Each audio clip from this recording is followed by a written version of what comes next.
दोस्तों 99 टीवी के सभी श्रोताओं को नमस्कार, अस्सलाम वालेकुम। आज हम लोग लॉकडाउन के 2 साल के बाद ब्रिलियंट मिशन हाई स्कूल जो कि नवाब साहब कुंडा के करीब हैं आए हुए हैं। यहाँ हमारे साथ बैठे हैं इदरीस साहब जो कि बहुत ही एक्टिव है।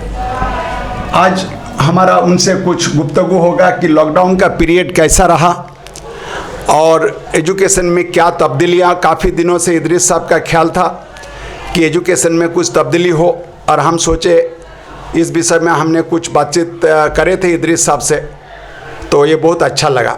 तो इदरीस साहब बताइए एजुकेशन में क्या प्रॉब्लम आ रही है और गवर्नमेंट को क्या करना चाहिए और आप लोग एज ए मैनेजमेंट क्या करना चाहते हैं। Assalamu alaikum warahmatullahi wabarakatuh. First of all, I'm very much thankful to the 99 TV, especially director of 99 TV Hussam Saab, as well as the team of the 99 TV. Sir, it is a very hard time for me as well as for each and every people. हम चाहते हैं sir आप हिंदी में बोलिए क्योंकि हमारे ज़्यादातर जो मिनिस्टर है खास करके एजुकेशन मिनिस्टर वो हिंदी अच्छा समझते हैं। जी अच्छा। देखिए साहब, एक तो जो कोविड-19 जो आया ये सारी दुनिया में तमाम लोग इसमें मुब्तला हुए और बहुत ज़्यादा परेशान हुए। स्पेशली जो स्कूल सेक्टर्स वाले जो हैं वो काफ़ी मुतासिर हुए क्योंकि सारे सोर्सेज जितने भी हर वो चीज़ खुल चुकी थी, सिर्फ एक स्कूल ही बंद था। अल्हम्दुलिल्लाह सितंबर से जो है स्कूल की इजाज़त मिली खुलने की। उसके बाद उससे पहले का जो टाइम था, पेरेंट्स के अलावा भी यहाँ पे जो बच्चे हैं, टीचर्स हैं, हर वो शख्स बहुत ज़्यादा परेशान रहा। तो हम एक प्लान बनाए जो कोविड-19 में जैसा ही लॉकडाउन हुआ तो हम लोग ऑनलाइन क्लासेस स्टार्ट किए। आज तक भी हमने वो पेरेंट्स से फ़ीस नहीं मांगा, सिर्फ इसरार करे हैं कि भाई वो फ़ीस आप दे सकते हैं तो जो आपके मनशा हिसाब दे सकते हैं तो आप जितनी भी परसेंट देना है दीजिए। तो क्योंकि इसमें परेशानी तो बहुत ही, एक तो स्कूल्स का रेंट और रहा सवाल टीचर्स, वो टीचर्स का भी बहुत ज़्यादा परेशान थे। टीचर्स इतने परेशान थे, हम अलग अलग सोर्सेज से उनको कहाँ से भी हमारे ऑर्गेनाइजेशन से किसी के पास से कुछ ना कुछ ज़रिए निकाल कर वो टीचर्स को हम सैलरीज़ भी दिए। कम से कम उनको हाफ सैलरीज़ तो टीचर्स को गई है और आज तक भी अल्हम्दुलिल्लाह पूरे टीचर्स काम कर रहे हैं, जस्तजू से काम कर रहे हैं। अभी 30 to 40% बच्चे आ रहे हैं स्कूल के अंदर, लेकिन पेरेंट्स को चाहिए कि बच्चों को भेजें स्कूल को, क्योंकि अब्दुल कलाम बोलते हैं कि सबसे पहले रेस्पेक्ट होती है उस पेरेंट्स की, उसके बाद अगर रेस्पेक्ट करनी चाहिए तो वो है प्री प्राइमरी टीचर्स की। क्योंकि हमारे पास बच्चों के अंदर जब तक के माँ बाप के साथ साथ उस्ताद की जब तक के रिस्पेक्ट ना हो वो बच्चा कोई तरक्की नहीं कर सकता। अब रहा सवाल, ये तो था एक पेंडेमिक का दौर और दौर के बाद से स्कूल की परेशानियाँ। गवर्नमेंट इसको सपोर्ट करना चाहिए क्योंकि मैं ट्रस्मा का प्रेसिडेंट भी हूँ बहादुरपुरा मंडल का, तो हमारी भी ऑर्गेनाइजेशन ट्रस्मा जो सो बहुत काम की है और इसके अंदर 2000 रुपीज़ जो टीचर्स को मिले हैं और राशन के मिले हैं वो काफ़ी नहीं था, लेकिन कुछ ना कुछ एक जब पानी की प्यास तो पूरी बुझी नहीं लेकिन कुछ ज़बान भीगी हो गई। तो मैं यहाँ कुछ रोकना चाहता हूँ कि मेन पॉइंट के ऊपर आपने कुछ पॉइंट बहुत अच्छा उठाए हैं कि गवर्नमेंट को आगे आना चाहिए और प्राइवेट मैनेजमेंट भी जितना हो सके उतना उन्होंने काम कर रहे हैं जी। तो आपको लगता है इदरीस साहब की एजुकेशन को भी गवर्नमेंट जो है ना जिस तरह पुलिस को लिए काम कर रहे गवर्नमेंट और जिस तरह मिलिट्री के लिए काम कर रहे गवर्नमेंट का, उस तरह इसके लिए भी एजुकेशन के लिए भी एक फिक्स बजट हो और ये बजट सभी टीचरों में दिया जाए, चाहे वो प्राइवेट हो या गवर्नमेंट हो।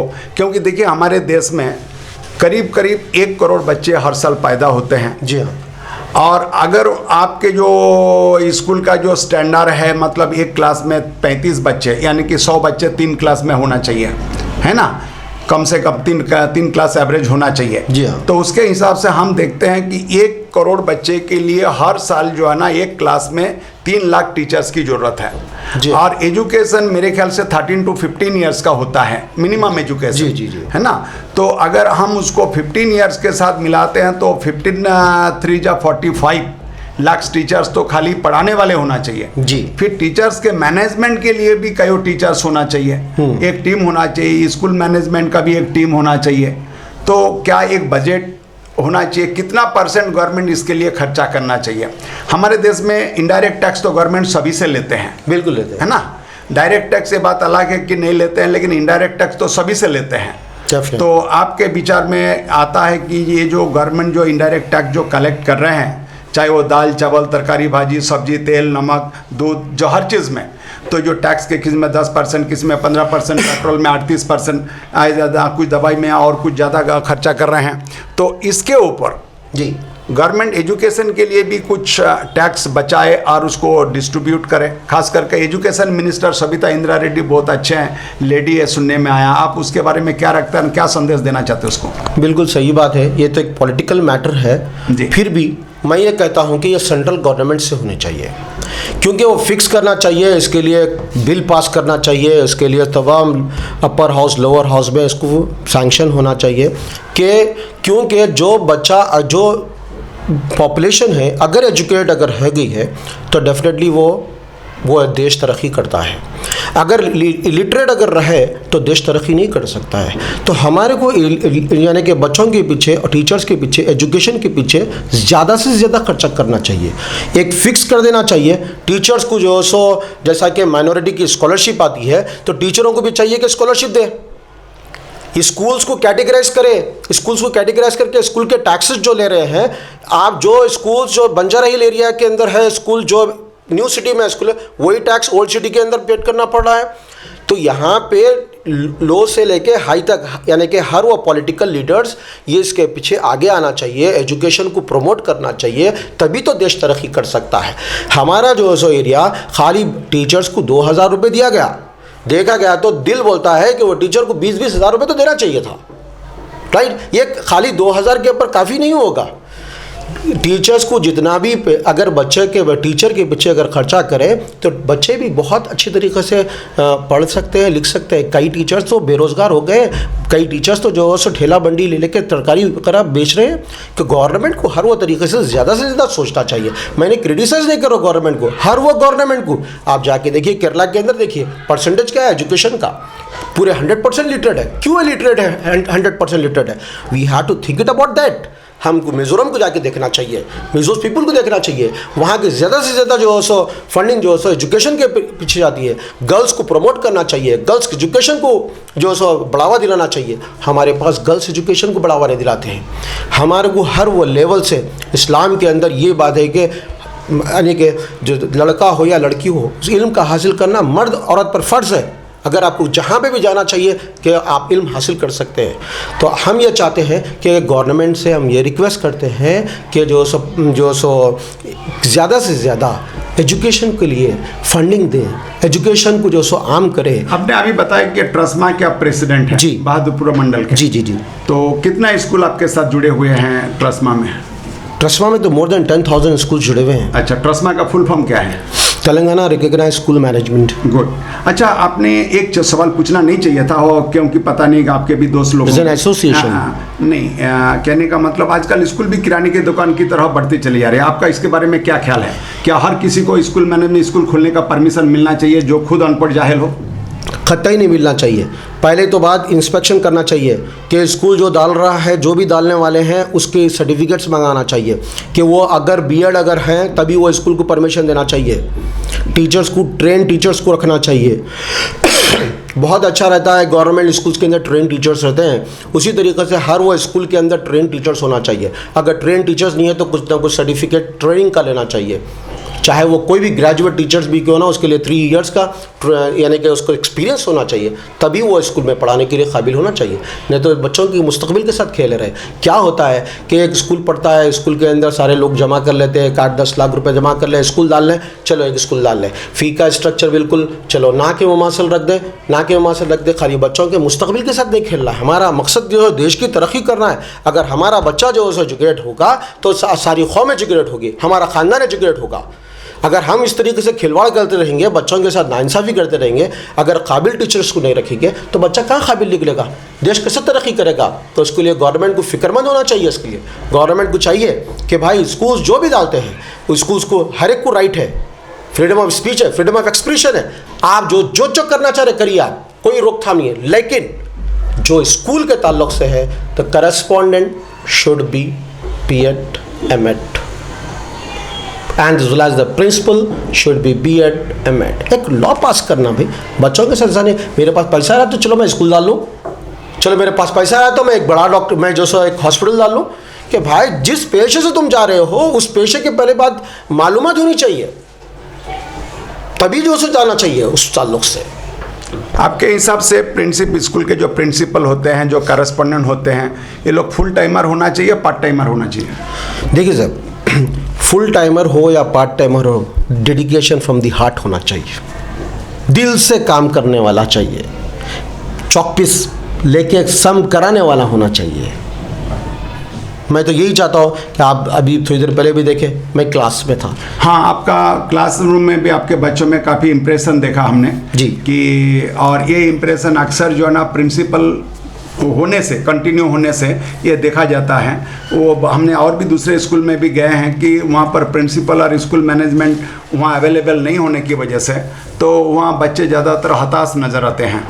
और तो एक चीज़ दोस्तों आज हम आपको बताना चाहते हैं कि इदरीस साहब को मैं पिछले 5-6 साल से जानता हूँ पर्सनली, और जब भी मैं आता हूँ उनको कोई ना कोई क्लास लेते हुए देखता हूँ। तो एक स्कूल के प्रिंसिपल होने के नाते, करस्पॉन्डेंट होने के नाते जो गुण होना चाहिए वो तमाम चीज़ें मुझे इदरीस सर में नज़र आती हैं। और मुझे उम्मीद है कि अगर इस तरह का अगर गुण सभी स्कूल करस्पॉन्डेंट और प्रिंसिपल में आ जाएं तो निस्संदेह हमारे तेलंगाना स्टेट में भी काफ़ी बदलाव आएंगे एजुकेशन सिस्टम में, और उसके साथ साथ भारत में भी आएंगे। तो इदरीस साहब, आप कुछ बोलना चाहते हैं हमारे संस्था के लिए? जी हाँ, बिल्कुल। आपके जो सो माशाल्लाह आपके चैनल को बहुत बहुत मशकूर हूँ मैं। हमेशा जो सो आपका चैनल आगे रहता है, इस ताल्लुक़ से मैं सो तमाम 99 TV के सो तमाम लोगों को मैं शुक्रिया अदा करता हूँ। एक चंद चीज़ें हैं जो बच्चे, जैसा कि बहुत सारे स्कूल्स के अंदर बच्चे इस साल बहुत सारे शिफ्ट हुए हैं कि बग़ैर उसके जो बच्चों को 5th क्लास के बच्चा अगर है तो 10वीं जमात में ले रहे हैं, 8th क्लास में ले रहे हैं। तो मैं ये चाहता हूँ कि भाई कि इस ताल्लुक़ से बच्चों का मुस्तक़बिल ख़राब ना करें। ये मेरी रिक्वेस्ट है कि वो बच्चों को टेस्ट लें, बच्चों को जो सो टेस्ट लें। और रहा सवाल हर वो स्कूल के अंदर कहीं ना कहीं तो बच्चे फ़ीस के ताल्लुक़ से तो डिफ़ॉल्टर्स हैं, तो जो भी स्कूल्स वाले हैं उनके साथ रियायत बढ़ते कि वो बच्चों को रियायत बढ़ते हुए उनको जो भी क्लास है उनकी एज़ पर द क्लास के हिसाब से, जैसा कि 5th में है बच्चा 7th में जाना चाहिए था, 6th नहीं पढ़ा अगर तो उसका टेस्ट लीजिएगा और उसके हिसाब से उसको 7th में रखिएगा। ऐसा ना करें कि 5th क्लास का बच्चा है उसका मुस्तकबिल को खेलते हुए कि 10th में ले लें, 8th में ले, 9th में ले लें। ऐसा मत करिए। एज़ पर दैट उन्हें क्लास में जब जाता है तो उसके TC वगैरह मंगवाइए, कम से कम नो ड्यूज सर्टिफिकेट मंगाइए। इससे क्या होगा कि बच्चों के और बच्चों को क्या होगा, ये ट्रेंड क्या हो गया लो बजट स्कूल्स के अंदर यहाँ पे एरिया में, चलो हमारा बच्चा 5th क्लास में आ जाए तो चलो 10th दिला देंगे। और इसको सपोर्ट करने वाले कौन से स्कूल्स हैं, ये बहुत बड़ा मुद्दा है। मैं ये नहीं चाह रहा हूँ कि भाई मैं आपके कोई स्कूल्स को भी रिमार्क नहीं करना चाह रहा हूँ, मगर मेरी एक रिक्वेस्ट है, हम्बल रिक्वेस्ट है कि भाई बच्चों का मुस्तकबिल के साथ ना खेलें, बच्चों को अच्छा पढ़ाएं और उनको एक सिस्टमेटिक तौर पे पढ़ाएं। अगर बच्चों को अगर ABCD पढ़ना नहीं आ रहा है बच्चे को, मैं उसको ले आके मैं 5th 6th में डाल दूँ तो वो पढ़ लेगा? नहीं पढ़ेगा। उसको पूरा वहाँ से लेके वहाँ तक पढ़ाना, तब अगर पढ़ाने की जिम्मेदारी लेते हैं तो आप डालिएगा। सिर्फ यही एक चीज़ बोलना था। और एक रिक्वेस्ट थी मेरी कि गवर्नमेंट से कि भाई स्कूल्स को कैटेगराइज करिए, क्योंकि टैक्सेस वगैरह जो है तो स्कूल्स के टैक्सेस के वास्ते और स्कॉलरशिप के ताल्लुक से स्कूल की स्कॉलरशिप सफिशिएंट नहीं है। ज़्यादा से ज़्यादा स्कॉलरशिप दे, 5,000 6,000 में, 5,700 में। बच्चों को पूरी स्कॉलरशिप नहीं आती। बाद बच्चों को पिछले साल देखा मैं 3,000 आई, बाद बच्चों को 2,000 आई, 1,000 आई, बाद बच्चों को यानी कि 5,200 आने वाले की बच्चे की 3,000 आई। मेरे को समझ में नहीं आया क्या सिस्टम है, किस वजूहत से नहीं आए। मैं फिर भी रिक्वेस्ट करता हूँ तमाम लोगों के माइनॉरिटी डिपार्टमेंट से कि भाई वो स्कॉलरशिप ज़्यादा से ज़्यादा बच्चों को दे, और टीचर्स को भी स्कॉलरशिप प्रोवाइड करने से टीचर्स के अंदर भी जो है सो उनकी एक इम्यून सिस्टम डेवलप होता, उनमें एक बूस्टिंग पैदा होती कि भाई स्कूल से लगाव पैदा होता, बच्चों से पढ़ाने के लिए लगाव पैदा होता। ये सब तमाम चीज़ें हैं। मैं सब तमाम शुक्रिया अदा करता हूँ। मैं सब तमाम इदरीस साहब बहुत बहुत शुक्रिया, आपने बहुत से इनपुट दिए हैं हमारे टीवी चैनल के लिए, और मुझे उम्मीद है कि ये आने वाले दिनों के लिए बहुत अच्छा काम आएगा। आगे भी आपका इंटरव्यू जारी रहेगा। धन्यवाद। Thank you very much. Thank cooperate करने के लिए धन्यवाद। So this is 99 TV channel, यार Rajendra Singh Bhardwaj speaking to you. Thank you.